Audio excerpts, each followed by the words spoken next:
It's the Daily Dog. Hey y'all, welcome back to the Daily Doug. I am thankful that you are with us today because it is a Monday, and that means it is a Metal Monday, but it is not just any Metal Monday. By popular demands, the Metallica fans have spoken, y'all. We are going back to the band Metallica today, and the song is the Call of Ktulu.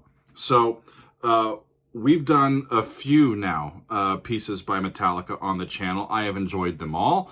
And we've actually been kind of going back in time. We started with some more recent recordings and have kind of gone backwards in time. And the last one that we did was Orion a couple weeks ago, and very much enjoyed that. And the Metallica fans, y'all, thank you very much for watching that video and for being interested in our breakdown of it. There was a comment on that Orion video that said, hey, you know what's next? You got to do the Call of Ktulu. And like over 3,000 people said, yes, please. So that I cannot ignore. So we are going back to Metallica today. The Call of Ktulu is the song. This was the last track on the band's second album, Ride the Lightning. It was released in 1984. I was just a wee lad in 1984 and was not interested in metal music at the time, but I'm happy to be coming back to it now. This album has been certified platinum 5 times, over 5 million copies sold. It is an instrumental. It is the longest track on the album, so we don't have any lyrics to look into, but this character, Ktulu or Cthulhu, is interesting to me. I am relatively unfamiliar with the mythology around this character. The song's name is taken from this short story by author H.P. Lovecraft. The story is called The Call of Cthulhu, spelled differently than the way the guys in Metallica spell it. And the short story was written back in the 1920s. We can thank bassist Cliff Burton for introducing the story and the mythology to the guys in the band. Apparently, Cthulhu, spelled C-T-H-U-L-U, is Lovecraft's invention. Maybe based on some previous creatures, but I think this is his invention. A cosmic entity worshipped by cultists, said to resemble a green octopus, a dragon, and a human, and is hundreds of meters tall, with webbed human-looking arms and legs and a pair of rudimentary wings on its back. Y'all, if Cthulhu magically appeared somewhere, I think I might worship it too, just out of self-preservation. And I'm not sure why the guys changed the spelling and the pronunciation of this creature. Mainly, I don't know, maybe they thought that if you say it too many times in a row that it'll magically appear, that you'll summon it. Who knows? If you know, let me know in the comments here. Interestingly enough, former lead guitarist Dave Mustaine shares writing credits for this tune, and I think it's the last one of their tunes that happens. But yeah, I've been talking long enough. It's a Monday. Let's get into some tunes, y'all.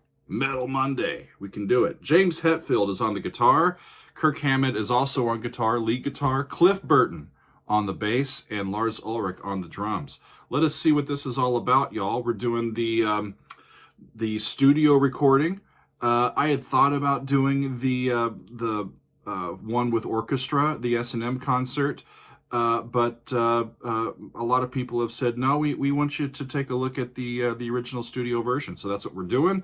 The Call of Cthulhu, or Cthulhu, however you want to pronounce it, by Metallica.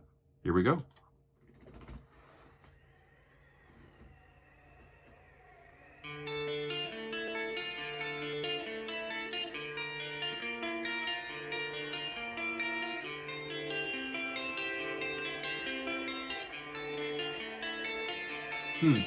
D minor. That top note goes up by a half step to B flat, and then up again to C, back down to A. Root position chord. Woo!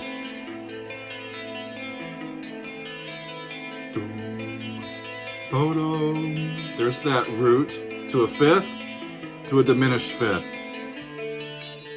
Okay, then back to the D minor chord.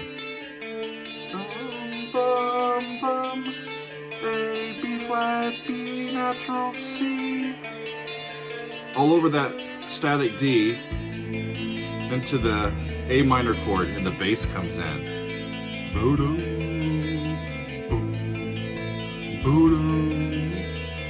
Danger, danger lurks, y'all.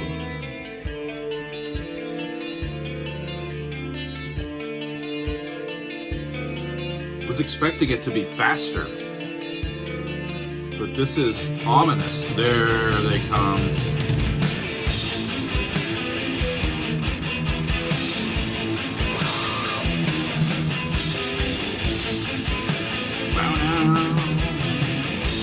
A, E, D sharp, then it goes to the D chord. Just 2 chords, D minor and A minor, and just making some minor alterations to them along the way.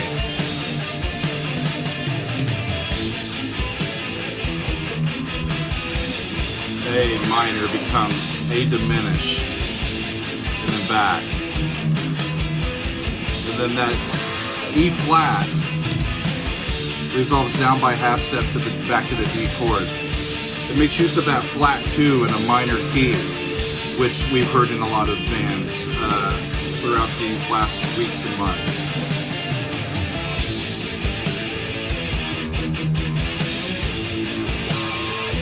Just repetitive, simple ideas. It's getting a heavier and heavier edge to it as we go.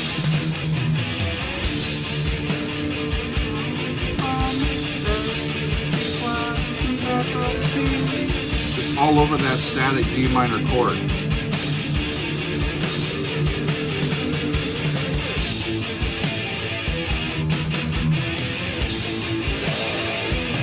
Keep waiting for a big solo, like a shredding solo to come.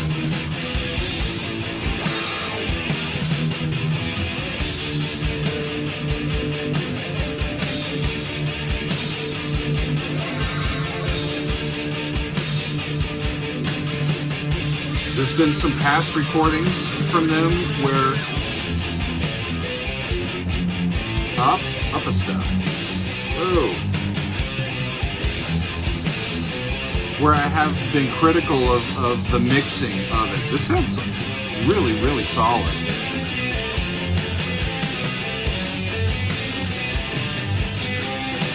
Over the A chord now, they're doing the same thing they were doing with the D chord, with moving those upper notes of that just up the scale, sometimes chromatically.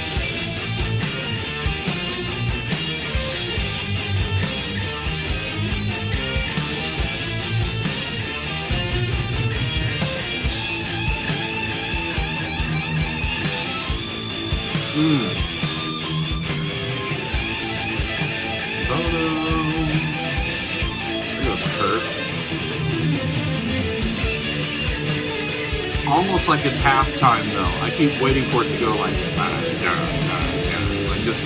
just ramp up the rhythm a little bit. Because this is almost like a trance. Listen to that.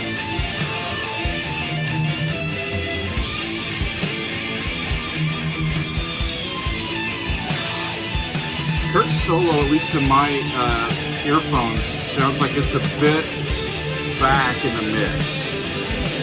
I'd rather it be like right up front and in our face.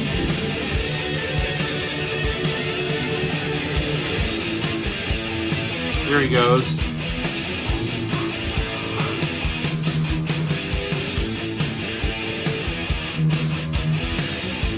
Can't get over how much that sounds like Mars the Bringer of War from Holst, with that diminished fifth that they use. Back to that motive over D.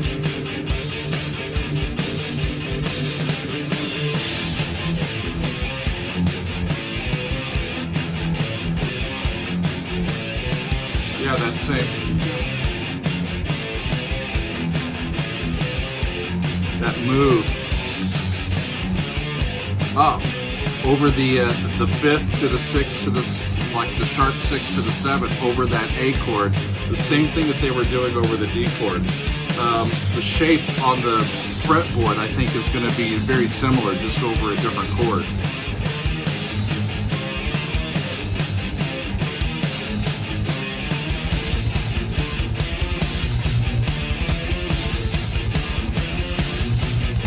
Little double kick, but I don't mind.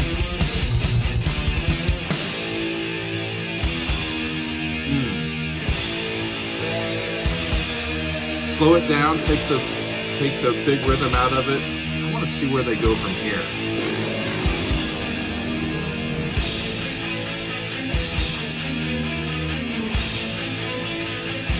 Has that sense of foreboding that you just can't get away from, right?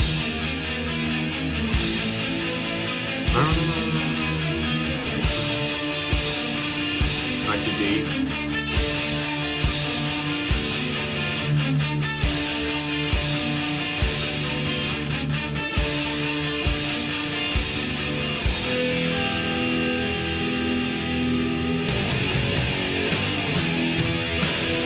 Going up a step to E.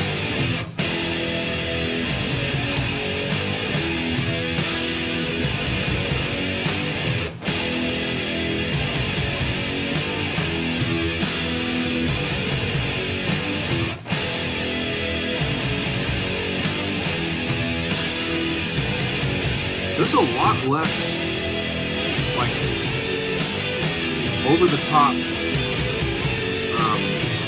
soloing in this than I expected.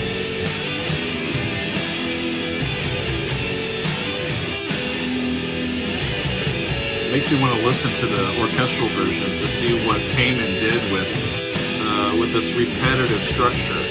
I bet it's just awesome. The orchestral layering you can do over something like this.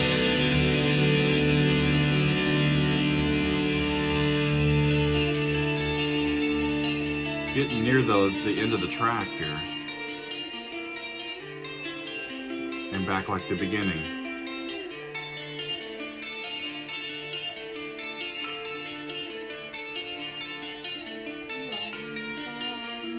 That A moves up to B flat.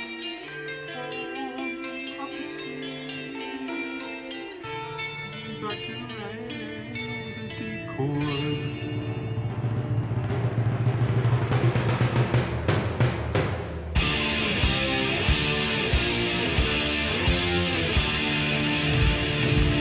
Yeah.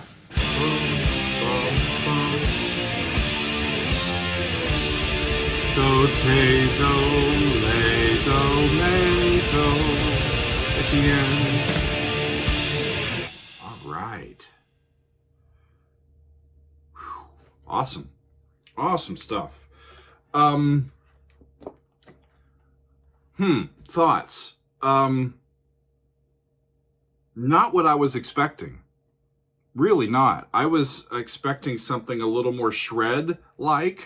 I don't know if that's the right adjective, but I was expecting something metrically faster and with a lot more like fast guitar work. But I was very taken by that. It was almost more of a trance sort of thing with those two main chords, D minor and A minor.